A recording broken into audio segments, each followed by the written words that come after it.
어느 정도 지식을 습득하고 나면 공매 물건에 투자하는 거는 아주 쉽습니다. 제가 어디 가서 이야기하면 제 사무실이 이제 강남역 근처가 있다 보니까 제가 그런 얘기를 하죠. 공부를 안 하고 투자하면은 그래도 투자해서 성공할 수가 있습니다. 왜냐면 독학을 해서 돌고 돌고 해서 독학을 해서 투자하는 방법도 있는데, 그럼 시간이 많이 걸리지만 이렇게 김동희 교수님한테 배워가지고 지름길을 알려줄 수가 있잖아요. 그래서 우리가 지름길을 가는 거, 특히 공매 같은 경우는 또 신탁 공매도 있고 그래가지고 그런 쪽에 특히 암리세형 공매보다도 요즘에 신탁 공매 물건이 더 많습니다.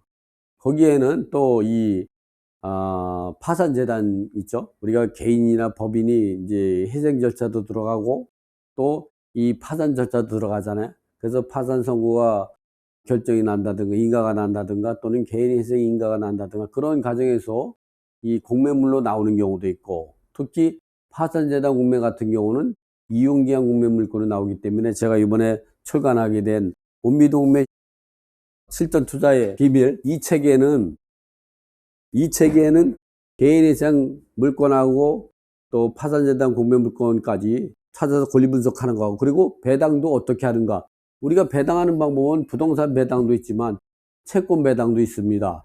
그러한 채권 배당에는 또 우리가 수용보상금도 있고 또는 공탁된 공탁금에 대한 배당도 있고, 또 그거 이외에 그 이렇게 개인회생 물건이라는 파산자, 또 그거 이외에 신탁재산 공매도 있죠. 이렇게 물건이 그냥 부동산 배당에도 여러 가지가 있고 또 동산 배당도 있고, 거기에 따라서 그런 책들을 우리가 배당의 정석에 다 수록을 해놨는데, 이 배당을 전문적으로 공부하면 이 배당의 정석을 보면 되는데요.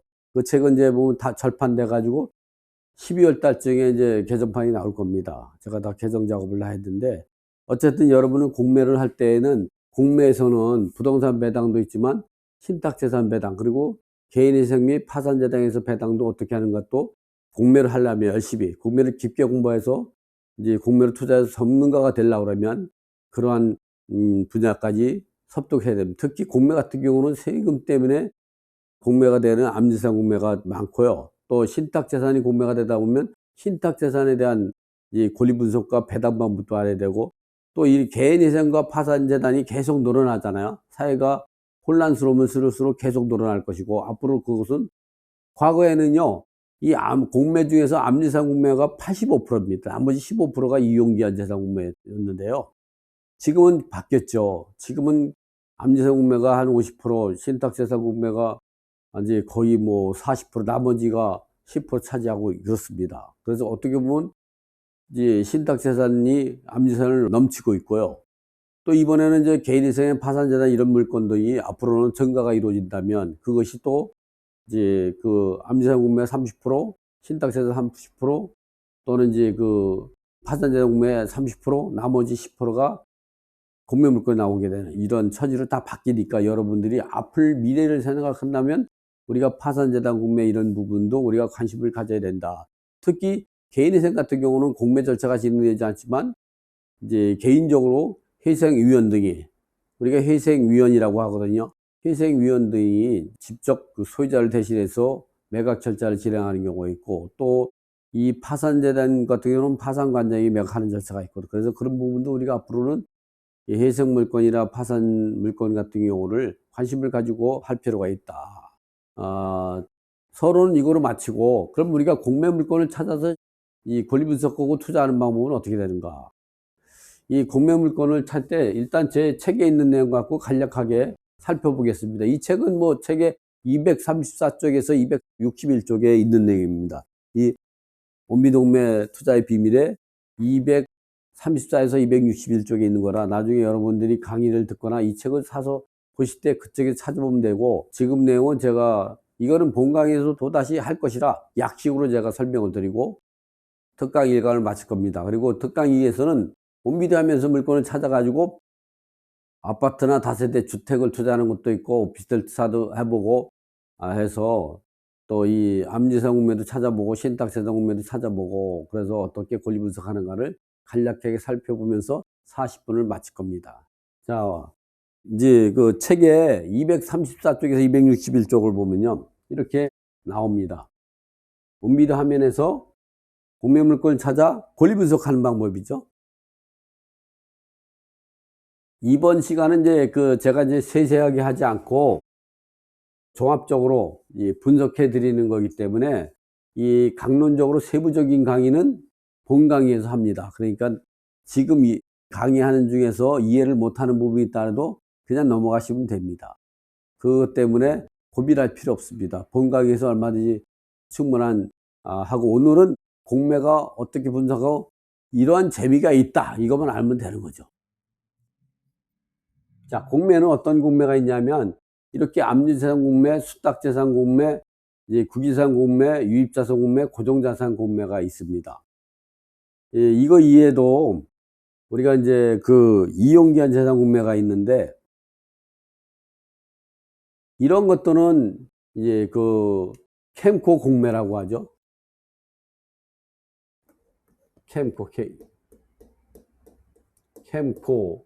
공매 물건이라고 하죠. 이거는 이제 국세징수법에 의해서 진행되죠. 법상 진행 절차에 의해서 진행이 됩니다. 그래서 이렇게 5가지가 있고, 이거 이외에 이용기한 공매 물건이 있습니다.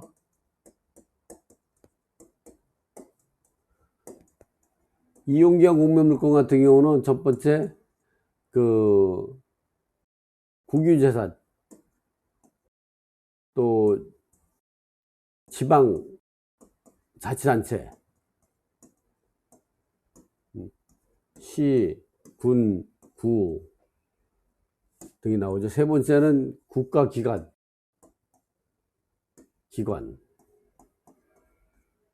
또는 네 번째는 신탁기관, 신탁회사에서 신탁기관 재산 공매죠. 또 5번째는 기타 공공기관, 뭐 싱가포르 대사관에서도 이용기한 공매를 진행하기도 하고, 검찰청에 김태정 법무장관이 거주하던 사택도 공매가 되고, 이런 건 다 이용기한 공매죠. 또는 이제 양천구청의 동사무소가 이제 폐쇄됨으로 따라 가지고 구청 주민센터가 이제 토지와 건물이 공매가 나오는 경우도 있고, 또는 이제 산림청 임야 공매가 나오는 경우가 있고, 또는 이제 국가 소유 뭐 도로라든가 지방자치 소유, 이런 것들이 다 이용기한 공매는 많이 나오게 되죠. 근데 여기서는 부동산만 있는 게 아니고, 아니라 동산도 있고 동물도 있죠. 또 자동차도 있고 기차도 있고 선박, 다양합니다.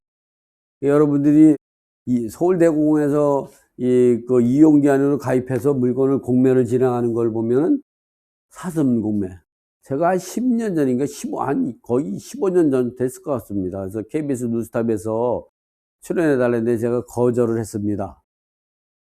왜 거절을 했냐면은 8시 아침 뉴스에 출연하는 건데, 이 권리 분석에 대해서 해달라는데 사슴 공매가 나왔는데 그걸 권리 분석을 해달라고 그래요. 제가 동물을 키워본 적이 없는데 그 권리 분석을 해줬는데, 이게 내가 낙찰받고 나서 바로 이제 사망하면 어떻게, 사슴이 죽어버리면 어떻게 하겠어요. 근데 나중에 한 사실이, 그때 돌아가신 박사님이 있죠. 유명한 박사님, 무슨 박사님, 동물 박사님 돌아가셨는데, 그분이 이제 동물에 대한 진단해주고, 저는 공매 절차만 얘기해주면 되는데 제가 잘못 알아가지고 제가 출연을 거는데, 그러니까 담당 PD가 설명을 잘 해줬어야 되는데, 그래서 제가 출연했을 건데, 뭐 그거 아니어도 제가 MBC 9시 뉴스 출연하고 막 이런 경우 많으니까 뭐 그런 거 갖고 제가 뭐 아쉬울 건 없는데, 그렇습니다. 예를 들어서 이 서울대공원에서 동물 같은 경우가 많으면 이제 분양을 하죠. 그게 공매죠. 공매 절차로 하고 여러 가지가 있고, 또 이 철도 쪽에서 공매 지내는 거는 이제 고철, 기차 노선이라든가, 또는 이제 모래 같은 경우, 이런 것들 공매를 붙여서 고물상 하시는 분들이 이제 공매를 배우러 많이 옵니다. 또 이제 보면 이 골동품 공매도 있고, 또 금이나 은 같은 공매도 있고 또 여러 가지가 다양한 게 있죠. 또 이렇게 그러면 여성분들이 좋아하는 유명 브랜드 이 가방이라든가 이런 것들도 이 불법으로 들어오다가 압류돼 가지고 이제 압류성 공매로 진행되는 경우가 있습니다. 그런 건 동산이 되겠죠. 다양한 경우가 있어요. 그래서 우리가 이제 이런 것들을 이 권리 분석을 할 때는 어려운 게 뭐냐면, 이거는 어떻게 따지면은 기본적으로 그 매각 조건을 걸어 가지고 이 매각 조건에 다 나와 있기 때문에 요것만 잘 확인하고 하면 하자가 없습니다. 근데 여러분이 생각할 때, 여러분이 부동산에 가서 아파트 살 때에도 보면 그냥 부동산에 사라고 하면 무조건 사는 게 아니잖아요. 일단은 내가 이거 사 가지고 내가 돈이 될지, 내가 거주할 때 편리성 이런 것도 보고야 되지만, 문제는 또 뭐냐면 이게 내가 살 때 맘에 들어, 이거 꼭 사고 싶어. 근데 이게 팔라는 사람이 다 사꾼이만 보여요. 다 부동산 공인중개사도 보면 잘 모르는 것 같아. 아니, 매도인이 거짓말을 하는데 공인중개사가 어떻게 알겠냐요. 등기부를 보고 또는 그때 등기부에 등기되지 않은 임차인 현황이 그 사람이 얼마라고 보증금이 얼마라고 말로만 하지 계약서를 보여주지 않아. 그러면 내가 이걸 살 때 그걸 갖고 그런 걸 모르는 상태에서 공인중개사가 계약서를 쓰는데 그걸 사야 될 건지 안 할 건지. 내가 다리를 쭉 뻗고 잘라면 어떻게 했어요? 찾아가서 일일이 각각 이 다가구주택이 10명 있다면 10명한테 다 물어봐. 너 보증금 얼마 살아? 얼마 다 물어봐야 돼요. 다 물어봐야 되죠. 그렇지 않으면 손해를 볼 수밖에 없죠. 그거는 지금도 엄연한 그런 사실이에요. 그런데 이 물건도 보면 매각 조건을 딱 정해놔가지고 매각 조건을 하는데, 이 물건이 돈이 될지 안 될지도 우리가 좀 판단하지만, 문제는 매각 조건을 잘 확인 안 하고 공매는 안전하니까 무조건 투자해도 된다, 이렇게 생각한다 보니까 문제가 생길 수 있죠. 이런 이용기간 물건 같은 경우는 공기관이 팔기 때문에요, 불법적으로 판다든가. 근데 일반 중개시장에서는 매도인이 마음 먹으면, 제가 성남시에서 이제 중개사무실을 낼 때도 있었거든요. 한 3년을 했었는데, 그 당시에는 어떻게 됐었냐면은 17명이 매도인이 17명한테 팔았어요, 매매를. 그래서 이 17명이 계약금 중도금까지 이제 많이 받고 나가지고 매도인이 날라가 버렸죠. 그래가지고 그게 부도난 금액이 상당했습니다. 그래가지고 물론 그 사람은 뭐 구속되는 걸 뭐 생각하고 다 했겠죠. 그렇기 때문에 이런 부분들이 우리가 이 매각 조건을 잘 확인해야 된다. 그래서 여기서 매각 조건은 그렇게 부동산에서 사는 것보다는 이 이용기관에서 파는 거는 안전해요. 공기관이 파니까. 근데 문제는 매각 조건을 임차인을 끼고 포함해서, 또 임차인을 포함해 매매대금에서 임차인을 포함해서 파는 조건도 있고, 아니면 매각대금에서 매각대금 별도로 임차인 인수하는 거 조건이라든가, 또는 이제 거기에 임대차 계약이 남아 있는 것 아니에 그 이에 다른 뭐 가등기나 가처분이 있다든가, 그 이에 등기부에 근저당이 설정이 되면 그걸 인수하는 조건으로 한다든가, 또는 말소하는 조건으로 한다든가, 이러한 조건들이 다 있는데 그걸 잘 확인해야 되는데, 그걸 확인하는 방법이 첫 번째 뭐냐면은 공매 공고문입니다. 두 번째는 공매 집행기간, 공매 담당자죠. 그러니까 두 번째로는 이 공매 공고문을 봤다면, 두 번째로는 공적 장부를 봐야죠. 공적 장부는 등기부, 건축물 대장, 최소한, 그리고 전입세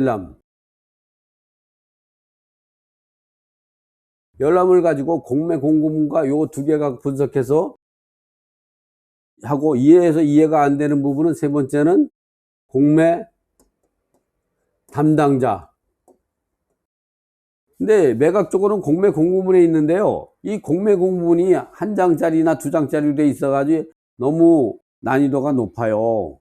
그리고 표시가 안 된 게 많기 때문에 이거 이에 등기부라든가 건축물 내장 그리고 전입된 놈을 떼어가지고 여기 내가 인수할 권리가 있는지 등기부에 이러한 이용기한 공매 같은 경우는 그 등기부에 등기됐다든가 거기 거주하는 사람들은 모두 다 인수주의예요. 이거는 인수주의예요. 소멸시킬 수가 없어요.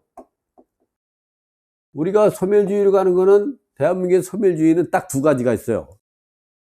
법원 경매, 압류재산 공매를 빼고는 모두가 다 인수주의로 가요. 등기부에 등기됐다면 다 인수해야 돼요. 또 등기부에 등기되어 있지 않지만 주택임대차, 상가임대차 법상 대항력이 있는 임차인들은 다 인수해야 되는 거죠. 근데 그거를 매각 조건으로 해가지고 매각 대금과 별도로 이제 그 임차보증을 인수한다든가 또는 매각 대금과 별도로 건재당을 인수한다든가 이렇게 할 수도 있고 매각 조건에서 이 매매 대금에서 건재당권을 지급하고 말소하는 조건으로 또는 임차보증을 공제하고 지급하는 조건으로 이렇게 매각 조건을 다르게 할 수 있어요. 그래서 그런 걸 볼 때는 우리가 그리고 공매 집행한 기한도 이제 믿을 수가 없는 게 이게 전입된 사람이 잇따르면 이 사람이 대항력이 있기 때문에 이런 것들 잘 판단을 해야죠. 그래서 이 이용기한 공매 같은 경우는 공매 공고문하고 등기부 건축물대장 전입대금을 떼어봐야 되고 그걸 기하로 해서 공매 담당자에게 의심나는 것은 질문을 하면 됩니다. 질문해서 확인하면 되죠. 이런 방법으로 확인하면 돼요. 이거는요. 이런 방법으로 하게 되면 이거를 낙찰받고 손해보는 일은 없습니다. 적정한 가격을 주지 않고 비싸게 산 경우를 하면 손해볼 수 있겠지만 똑똑한 부동산을 갖다가 낮은 금액으로 사면서 이 권리 분석을 다 완벽하게 했다면 이거는 그래서 공매는 안전하다는 이유는 이러한 준비를 했을 때 안전하다고 하는 거죠. 이번에는 뭐냐면 이용기한 같은 경우는 그래도 이것만 충실하게 되면 안전합니다. 근데 이렇게 지금 요거는 한국자산관리공사 공매를 직접 매각 절차부터 온비디에서 매각 절차부터 그리고 낙찰 받으면 잔금 납부 그리고 배당까지 모든 거를 다 하는 게 이 1, 2, 3, 4, 5번이고요. 이용기한 공매 같은 경우는 온비디에다가 온비디 등록 수수료만 내고 공매 절차만 온비디에서 진행되고 공매로 매각이 되고 낙찰자가 발생하게 되면 5일 이내에 이용기한이 성남시청이라면 성남시청에 재경팀에 가가지고 공매 담당자하고 이제 매매계약서를 작성해야 됩니다. 매매계약서를 체결해야 됩니다.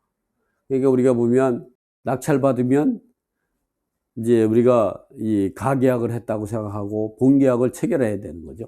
이렇게 되는 거죠. 근데 여기 보면 이제 이런 경우 그래서 이런 거는 이용기한이 온비들을 등록 수수료하고 온비들 이용하는 거고 이거는 한국자산관리공사는 온비들을 갖고 이용하고 이용수수료 받는 거지 한국자산관리공사는 전혀 상관없습니다. 이 참고로 어떻게 얘기냐면 이제 국회의원이 국감에서 국정감사에서 한국자산관리공사 사장님 임직원한테 그랬답니다. 왜 이용기한 공매물건의 관리를 잘못합니까? 이거 엉터리를 하는 거 아니에요? 이렇게 국회의원이 물었더니 한국자산관리공사 그 사장님이 그렇다고 말씀하셨잖아요. 이거는 우리가 하는 게 아니라 이용기한이 하고 우리는 음대에 등록 수수료만 받고 하는 거기 때문에 매각 절차는 저희가 관여할 수 없기 때문에 그러한 것들은 저희에게 책임을 물을 수 없습니다. 이렇게 해가지고 껄껄 이제 웃었다는 그런 소문이 있잖아요. 사실입니다. 이거는 한국자산관리 상관없고 온미디에 등록 수수료만 받고 매각 절차를 본인이 직접 하고 거기서 온비디에서 낙찰자가 결정이 되면 이용기간 본사에 가가지고 매매계약서를 작성해야 되는 거죠. 그리고 그 날로부터 30일 또는 60일 이내에 잔금을 납부하는 방법으로 소유권을 이전하게 되는 것이죠. 그런데 이거는 온비디에서 한국자산관리공사가 온비디를 통해서 이 매각 절차 진행하고 낙찰자가 발생하면 요거 같은 경우는 다다음 주 월요일날 14시 정각에 매각 결정을 합니다. 그때부터 30일 이내에 잔금을 납부하는 거룩하고 이 수탁이나 국유재산 요거는 낙찰받고 나면 이제 그 계약을 체결합니다. 여기서 이러한 수탁재산, 국유재산, 유입자산, 고정자산 또 이용기한 공매 같은 경우는요 인수주의입니다. 등기부에 등기됐다면 모두가 인수합니다. 또 등기부에 등기되어 있지 않지만 거기에 거주하는 임차인 모두가 다 인수하는 겁니다. 소멸시킬 수가 없습니다. 신탁재산 공매도 이런 것들이 소멸주의로 가려면 소멸시키는 건 어떻게 하냐? 공매 공고문에 임차인은 이제 그 매매 대금을 납부하면 그거로 임차보증을 반환하고 임차인이 명도하는 조건으로 나가는 조건으로 낙찰자가 임차인을 인수하지 않은 조건으로 할 수도 있지만 임차인을 인수하는 조건으로 해서 인수하는 것도 두 가지죠. 임차인을 임차보증을 낙찰 대금과 별도로 추가로 인수해야 되는 조건으로 할 수도 있지만 낙찰 대금에 포함돼서 이 보증금만큼만 공제하고 잔금을 납부하도록 낙찰자에게 그런 조건으로 매각 조건을 하는 경우가 있고 그런 조건도 많고 절반 정도 되고 그냥 추가로 인수하는 경우도 절반 정도 되니까 우리가 조심해야 되고 특히 암지상 공매 같은 경우는 선순위 임차인 같은 경우는 이 그 대항력을 주장하면 무조건 낙찰 대금 이외에 추가로 인수해야 되는 겁니다. 이런 암지상 공매 같은 경우는 누가 공매를 진행하냐? 요거는 이제 조세 채권이 조세는 국세, 지방세죠. 공과금, 또 기타 이제 공채권이 있을 수가 있죠. 이런 것들. 왜냐면 이제 공과금도 여러 가지가 있죠. 왜냐면 이제 고용부담금, 개발부담금 이런 것도 안 내면 그 공과금으로서 우리가 국세 이제 징수의 위에 따라서 이 공매를 진행할 수 있는 이런 것들을 우리가 암상 공매라고 하죠. 이런 경우는 말소기준 권리가 있고요. 등기부에 가장 먼저 등기된 채권이 말소기준 권리고 그 말소기준 권리보다 이전에 입주한 임차인은 선순위 임차인으로 낙찰자 인수하지만 그 이후에 입주한 임차는 권리든 채권이든 다 소멸하게 되는 것이죠. 그러나 이렇게 수탁세상 공매 같은 경우는 두 가지가 있습니다. 크게는 이제 공기관이 위탁한 거죠. 위탁자고 이제 그 한국자산관리공사는 수탁자입니다. 이 캔코라는 거는 한국자산관리공사를 영문 이니셜입니다. 그래서 한국자산관리공사를 캔코라고 부르죠. 그리고 양도세 감면 대상. 예를 일시적 2주택자가 1년이 경과되고 새로운 주택을 취득하고 나서 취득한 날 3년 이내에 그 종전주택을 팔아야 되는데 3년 이내에 못 팔게 되면 양도세가 1가구 2주택이 되어버리잖아요. 그때 3년이 되기 전에 한국자산관리공사에다가 이 양도세 감면 대상으로 해서 수탁재산에 맡기게 되면 언제 팔아도 비과세 혜택을 주게 된다는 거죠. 그래서 이런 경우는 수탁재산 공매 같은 경우는 두 가지가 있습니다. 이 공기관 등이 또는 국가기관 또는 대사관 또는 이제 그 지방자치단체 이런 데 또는 은행 이런 데서 비업무용 자산을 보관하고 있던 걸 갖다가 한국자산관리공사에 수탁재산 공매를 넣게 되는 거죠. 그리고 또 개인의 양도세 비과세 대상 물건 같은 경우도 그 3년이 되기 전까지 한국자산 수탁하면 언제 팔아도 매각한 거로 보게 되는 거죠. 이 국유자산은 국가 재산이죠. 유입자산 같은 경우는 한국자산관리공사 하는 법은 부실채권을 정리하기 위해서 만들어진 법이라 은행이 이제 부실채권이 발생하게 되면 그걸 매수해서 법원에다 임의경매를 신청합니다. 민사채권이니까. 근데 거기서 이제 매각이 안 되면 부실채권이니까 매각이 잘 안 될 거 아니에요. 그렇게 되면 자기가 직접 한국자산관리공사가 낙찰 받아가지고 이 공매를 진행한 걸 유입한다고 그러죠. 유입자산 공매. 고정자산 공매 같은 경우는 은행이 부도가 났을 때 예를 들어서 은행이 이제 이 파산되고 그러면 그 파산재단 이제 그 은행의 건물이나 이런 것들 또는 창고나 이런 것들이 공매에 붙이는 걸 우리가 고정자산 공매라고 하죠. 그래서 우리 공매는 이렇게 캔코 공매 물건하고 또 이용기한 공매 물건. 여기서 이용기한 물건 중에서 요즘 핫한 게 신탁기간 공매. 그리고 이번에 추가되는 이용기한 공매가 뭐가 있냐면은 그 파산재단 공매가 있죠. 공매 물건. 그래서 제가 보기에는 앞으로 우리가 핫한 게 이게 앞으로는 한 30% 정도 차지하고 지금은 40% 차지하는데 요게 30% 이쪽 방향이 30%를 가지 않을까 이 생각이 듭니다. 그 나머지 물건이 10%를 차지하는 이런 정도로 가다. 이게 미래지향적이기 때문에 이런 부분도 우리가 가야 된다. 이런 말씀입니다. 공매의 분야는 이렇게 갑니다. 지금은 현재는 암성매가 40% 차지하고요. 신탁재산 공매가 40%, 옛날에는 이게 85% 했는데, 이게 85% 나머지가 15% 차지인데, 지금은 세대가 많이 변했죠. 이게 40% 정도 차지하고, 이게 40% 차지하고, 나머지가 이제 그 한 20% 범위 내에서 움직이고 있는데, 앞으로는 이게 30%, 이게 30%, 이게 30% 정도. 왜냐면 요즘 개인회생이나 파산재단이 계속 늘어나고 있죠. 그래서 우리가 이런 데도 관심을 가지고 있어야 앞을 나가고 있는 거다. 이런 거죠. 이런 공매물건은 인터넷으로 진행하다 보니까 입찰이 쉽잖아요. 우리가 경매 같은 경우는 우리가 어떻게 되냐면 경매물건 같은 경우는 기본적으로 기일 입찰입니다. 물론 기간 입찰도 이제 소수를 진행하는 경우도 있지만 그거는 지금적으로 그 좀 준비 사항에서 임시적으로 시행하는 경우가 있지만 대부분이 기일 입찰이죠. 근데 공매 같은 경우는 거의 이제 99%가 다 기간 입찰이 기간 입찰. 그래서 특히 암지산 공매 같은 경우는 이 월요일 14시 전각부터 수요일 5시까지 입찰 기한으로 24시간 풀로 입찰서를 제출할 수 있어요. 또 입찰도 1회 입찰하는 게 아니라 여러 번 할 수 있어요. 입찰서만 제출할 수도 있고 입찰 보증까지 납부하는 걸 여러 번 할 수가 있어요. 2번 이해. 이게 암지산 공매고 법원 경매 같은 경우는 이제 1회 입찰만 가능하잖아요. 그래서 우리가 여기서 또 우리가 생각해 볼 게 제가 이제 요거를 지우고 법원 경매와 이제 공매와의 차이점이 어떤가에 대해서 한번 좀 간략하게 지적하고 넘어가도록 하죠. 칠판에 보면 우리가 이제 법원 경매와 이 법원 경매와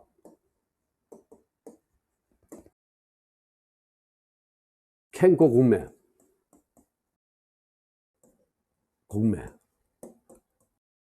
여기 중에서 이 암지산 공매가 있는데요. 이 법원 경매와 암지산 공매 이게 요거 두 개만 비율한다면 이거는 이제 법률적 근거는 요거는 민사집행법입니다. 요거는 국세징수법에 정한 매각 절차죠. 그리고 이게 매각 주체가 누구냐? 주체가 요거는 법원이 부동산 소재지 관할 법원이 되겠죠. 이거는 공기관이죠. 공공기관. 그 중에 대표적인 게 한국자산관리공사가 대표적이죠. 그래서 이걸 딱 한국자산관리공사 영문으로는 캔코라고 하죠. KAMCO. 근데 또 채권자별로 누가 공매를 진행했느냐 채권자별로 분류하자면 이거는 개인 채권자죠. 개인 또는 법인 채권자에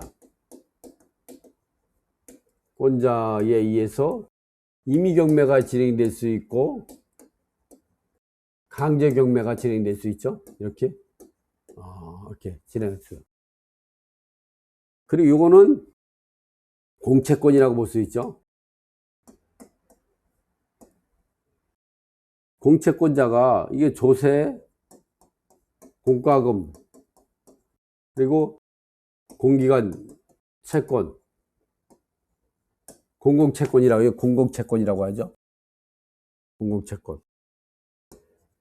이런 채권에서 이제 체납제 자산 압류하고 공매를 붙이는 경우가 있죠. 이렇게. 그래서 우리가 공매와 경매는 이렇게 이제 채권자를 따르면 개인 채권자가 누냐, 공채권이자. 매각 주체는 부동산 소재지 관할 법원에서 하는 거냐, 아니면 공공기관, 즉 한국자산관리공사 매각 주체. 법률은 민사법에 진행되는 것이냐, 국세징수법에 진행되느냐. 이 차이가 있고 또 하나 중요한 차이는 뭐냐면 이 법원 경매, 암지산 경매 이 두 가지 요 1번과 2번은 중요한 게 1번과 플러스 2번은 매각 결정 방식. 우리나라에서는 매각 결정 방식으로 매각되는 거는 법원 경매와 암지산 공매가 있습니다. 물론 이게 요즘 개인회생이나 파산재단 공매 같은 경우도 매각 결정 방식으로 하게 되는데 이건 조금 다른 개념입니다. 그것도 매각 허가 결정 방식으로 하거든요. 개인회생 물건을 팔 때라든가 파산자 공매물 볼 때도 법원에 매각 결정을, 허가 결정을 받아야 됩니다. 근데 그거는 이제 이거와 같이 이제 그 인수주의를 따질 때는 좀 다른 개념이라 그거를 별개로, 이거는 매각 결정을 하게 되고 이거는 소멸주의로 갑니다. 그러니까 이 매매계약, 매각 결정을 하면 매매계약이 효력이 생기는 거죠. 매매계약. 계약을 체결하기 때문에 신분이 매수인이 됩니다. 낙찰받고 나면은 낙찰자를 우리가 최고가 매수 신청인, 경매로 낙찰받을 때는 최고가 매수 신고인, 공매로 낙찰받을 때는 최고가 매수 신청인. 최고가 매수 신고인은 법원 경매 낙찰자, 암지상 공매 낙찰자는 최고가 매수 신청인. 신고인이냐 신청인이냐에 따라 신청이면은 공매 낙찰자, 경매 낙찰자는 신고인. 이런 차이가 있죠. 그리고 나가지고 이 매각 결정을 하게 되죠. 법원 경매 같은 경우는 일주일 있다가 매각 허가 결정을 하고 일주일 있다 매각 결정이 확정이 되면 그때부터 잔금 납부 32일에 잔금을 납부하게 되고, 공매 같은 경우는 낙찰 받고 나면 이제 다음날 낙찰자를 결정하고, 그리고 그 다음날 월요일, 그 다음날 월요일, 그러니까 그 다음 월요일 14시 정각에 매각 결정을 하게 되죠. 그리고 30일에 잔금을 납부가 되고, 그리고 30일에 배당기일이 잡혀지고 가죠. 어쨌든 이건 두 개 다 소멸주의다. 소멸주의라는 얘기는 뭐냐면 등기부에 가장 먼저 등기된 채권을 기준으로 해서, 예를 들어서 5월 10일 날 근저당이 설정, 이게 맞서기 너는 이게 임차인이 1월 10일 날 갑 임차인이 있다, 또는 6월 10일 날 을 임차인이 있다. 그러면 이 사람은 소멸이 가는 거고, 이 사람은 선순위다, 대항력이 있는 거죠. 이런 사람은 배당 요구해서 전액 배당받으면 소멸되는 거고, 미배당이면 낙찰자가 인수해야 되는, 이런 경우는 배당 여부와 상관없이 소멸되는 것이기 낙찰자가 인수하지 않습니다. 이게 소멸주의거든요. 근데 이거에 우리가 이제 구기자산 공매라든가 수탁자산 공매, 유입자산 공매, 또 고정자산 공매, 또 이용계자산 공매, 또 거기 말하는 신독자산 공매, 이런 모든 것들은 낙찰받으면 인수지입니다. 그래서 등기부에 등기되어 있다면 다 인수해야 되는 거죠. 그리고 집에 거주하고 있는데 주택임대차 또는 상가건물 임대차 보호부상 대항력 있는 사람은 모두가 다 인수. 그런 경우는 말소기준과 상관없습니다.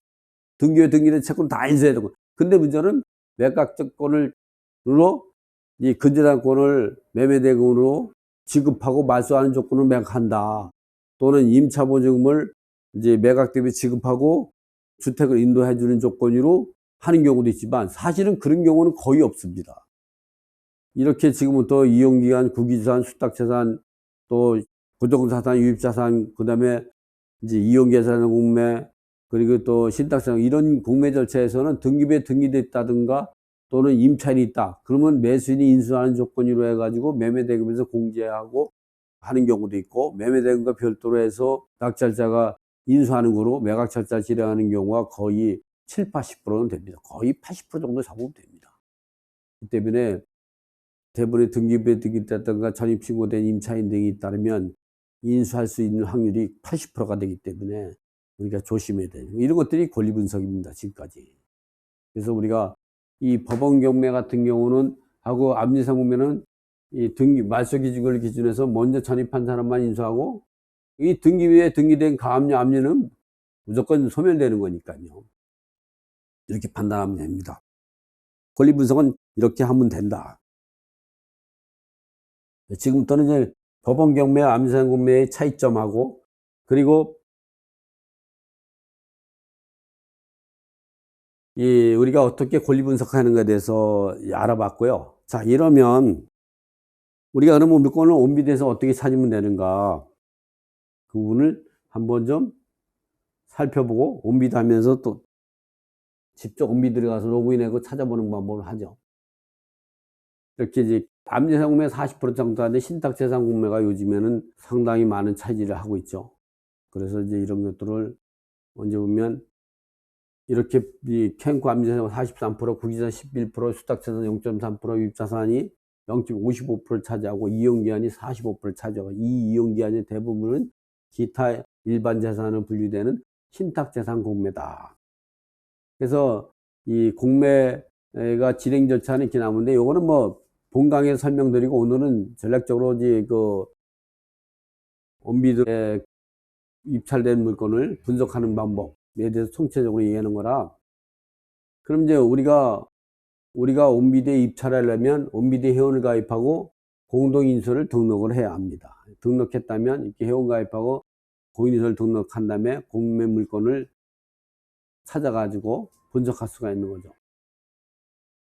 그래서 이 부동산은 우리가 공매 물건은 찾는 방법은 이렇게 그 두 가지가 있습니다. 통합 검색 방법으로 해서 주소를 친다든가 관리번호를 쳐서 검색하는 방법도 있고, 용도별 검색으로 부동산일 때는 부동산을, 동산은 동산을 해서 분석하는 방법이 있어요. 근데 대부분이 제일 많이 하는 게 용도별 검색으로 많이 합니다. 근데 관리번호를 안다면 여기다 관리번호를 칠 수도 있죠. 그리고 주소를 안다면 주소를 치고 검색할 수 있습니다. 그런 걸 모를 때 우리가 하는 거죠. 이게 이용 것들은 통합 검색 방법으로 서울시 서초구 치면 서울시 서초구에 있는 물건이 다 나옵니다. 매각 물건도 있고 임대고. 근데 용도별 검색은 부동산을 할 때는 부동산을 놓고 이렇게 부동산을 치고 물건을 해서 상세 조건을 들어가 가지고 나는 전체를 누르게 되면 매각 물건, 임대 물건이 전부 나옵니다. 나는 이제 그게 필요 없고 그냥 임대 물건만 찾겠다면 요거만 체크하면 되죠. 나는 그냥 매매 물건을 찾겠다 그러면 이렇게 들어가고, 입찰 기간은 우리가 이게 일주일 단위로 세팅됐는데 이거를 1년 이내로 변경할 수 있습니다. 이걸 누르면 변경할 수가 있으니까 최소한 30일에서 60일 정도는 우리가 검색을 할 필요가 있죠. 그리고 소재지는 부동산은 이제 도료명이나 지번이나 똑같은데, 그래도 부동산 등기부가 지번으로 되어 있으니까 지번을 표시하고 경기도 의정부시를 누르고 자산의 구분을 넘어가 가지고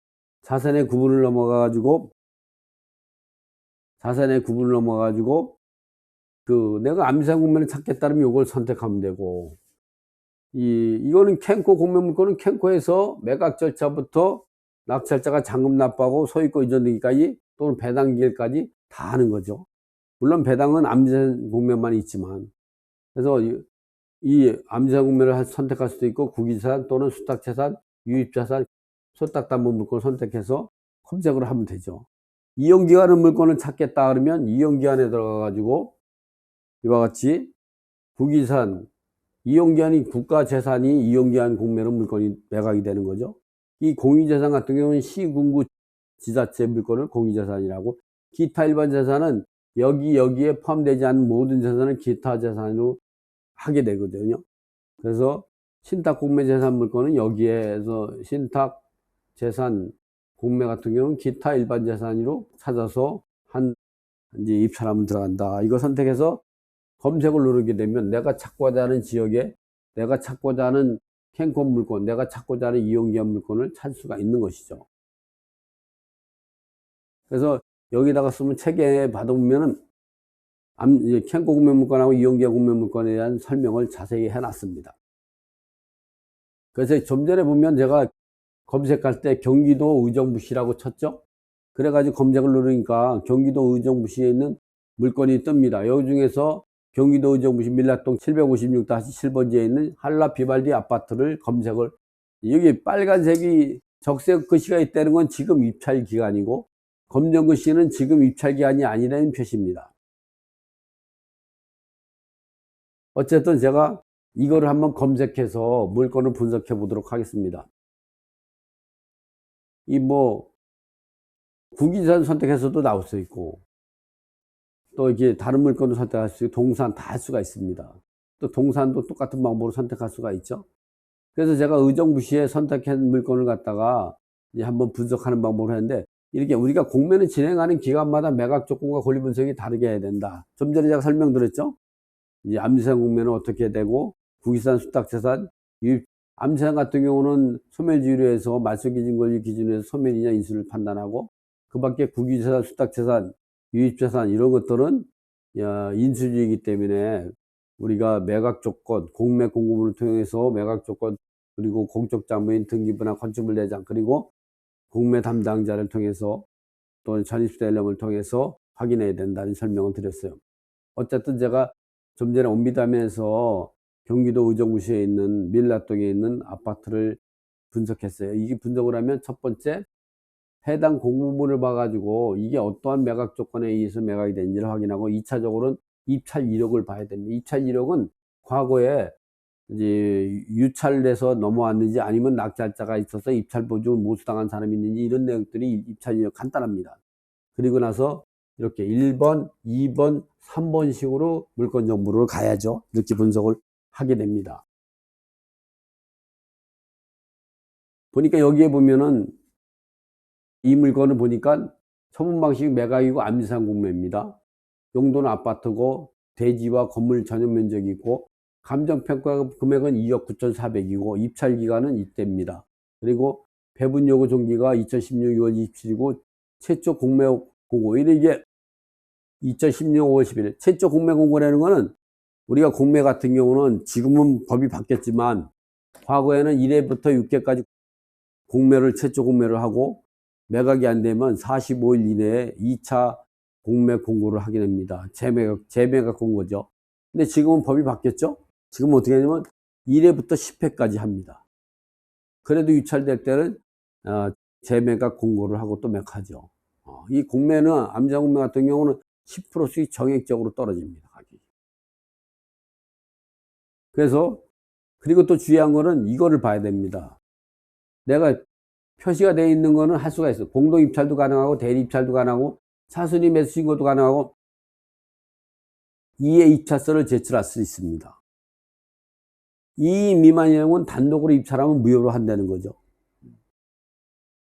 그래서 분석을 할 때 보면 이렇게 물건 분석을 첫 번째 눌러가지고 여기에 특이사항이 있는지를 보고, 암지상 공모 정보도 입찰 정보를 누르게 되는데, 암지상 정보를 보면은 이렇게 여기에 전입대 열람되어 있는 사람이, 전입자가 있는지, 등기부에 말소 기준 권리가 어떻게 되는지, 그리고 입찰 정보를 보면 이게 입찰 기간과 개찰 일시가 나오는데, 여기에 개찰 장소에 공매재산 명세서가 나옵니다.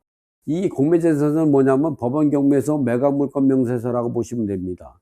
여기에서 이제 이 입찰 공매 보면은 등기부에 등기된 채권, 그리고 등기부에 등기된 자하고 거기에 전입한 임차인 등이 또는 체납자가 어떻게 되고, 이게 공매가 진행되는 공매 집행기관 또는 공매 관리번호, 그 다음에 체납자의 이름, 이런 것들이 다 나오죠.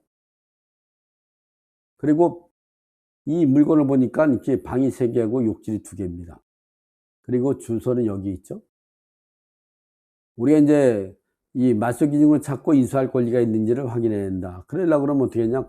첫 번째 공매재산 명세서를 봐야죠.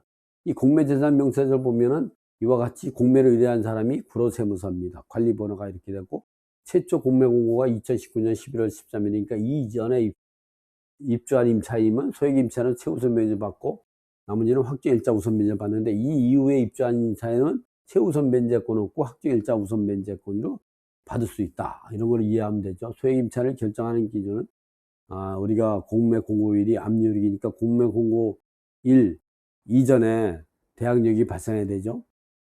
배분 요구 종기가 이렇고, 공매 재산의 면적, 그리고 여기에 공매도 보면 현황 조사관이 있습니다. 현황 조사관이 조사한 내용이죠. 그리고 체납자가 거주하고 있고 다른 임차인은 없습니다. 그러니까 이거는 뭐 체납자가, 이 경매에서는 채무자라고 하고 공매에서는 세금을 체납, 공과금을 체납에 따라서 암세공매는 체납자라고 하죠. 체납자는 공매, 채무자는 경매라고 보시면 됩니다. 여기서는 뭐 선순위가 없으니까 인수할 거는 없죠. 그래서 이거는 뭐 집주인이 직접 거주하고 있으니까, 그렇다고 해도 등기부에 등기된 내역하고 또 건축물 대장에 위반 건축물이 있는지 이런 것들을 확인해야죠. 특히 여러분이 이제 등기부를 해서 꼭 확인해야 될 사항이 뭐냐면, 이 상속 등기가 되어 있다든가 증여 등기가 되어 있다 하면, 이거는 당해세로 상속세, 증여세가 임차인보다 우선해서 변제받을 가능성이 있다고 볼 수가 있는 거죠. 또 이제 이 공매물건 전에 선행된 공매나 또는 경매, 매각이 진행된 적이 있냐 했을 때에는 이 선행된 공매물건, 선행된 경매물건을 열람해 가지고 거기에 입주한 임차인 등이 이 과정에서 배당 요구한 적이 있냐 없냐를 따져야 합니다. 임차인이 선행된 경매 절차에서 배당 요구해 가지고 미배당금이 생겼다. 그럴 때에는 배당 요구할 수 있는 우선 면제권은 박탈당합니다. 재매각 절차에는 미배당금을 재매각 절차의 낙찰자가 지급할 때까지 주택인도를 거부할 수 있는 동시이행 항변법만 있는 거지, 또다시 배당 요구해서 우선 면제권을 받지 못한다는 게 대법원 판례입니다. 같은 임대차 계약서 갖고 선행된 경매 절차에서 배당 요구했다. 그리고 후행된 경매에서 또다시 배당 요구할 수가 없는 것이죠. 또 선행된 경매 절차가 매각이 되고 나서 같은 임차권으로 암지상 공매 절차에서 배당 요구할 수 있는 권리가 없다는 거죠. 우선 면제권 한 번만 쓰기 때문에. 근데 후행 경매에서 또는 후행 공매에서 후행 경매에서 임차인이 있다. 그러면 그 사람은 선행된 경매에서 배당 요구했다면 배당 절차에 1등으로 배당받을 수 있는 착시 현상은 있으나 실제 배당받을 수 있는 권리는 박탈당해서 없는 것이죠. 그걸 모르고 낙찰자가 인수할 걸 모르고 인수하지 않아도 된다.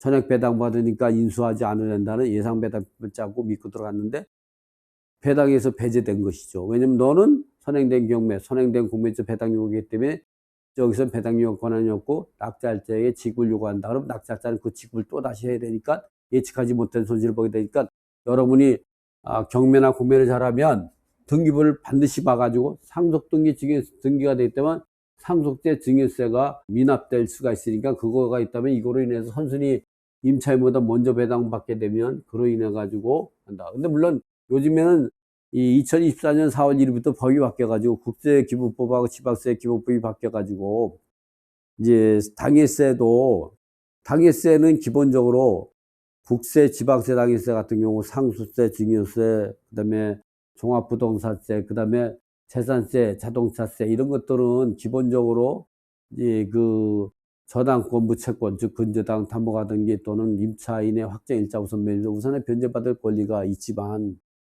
그러나 그래가지고 1차적으로 당해세가 먼저 배당을 받아가지고 그 국세든 지방세든 마찬가지로 받아가지고 이 당해세의 법적 일보다 확정 일자가 빠르면 국가가, 세무서도 국가잖아요.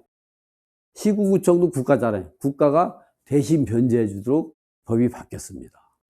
그런 순환 배당을 반제하는. 왜냐면 근저당권자가 당해세보다 이제 후순위지만 이 근저당권자가 임차인이 확정부터 빠른 경우가 있잖아요.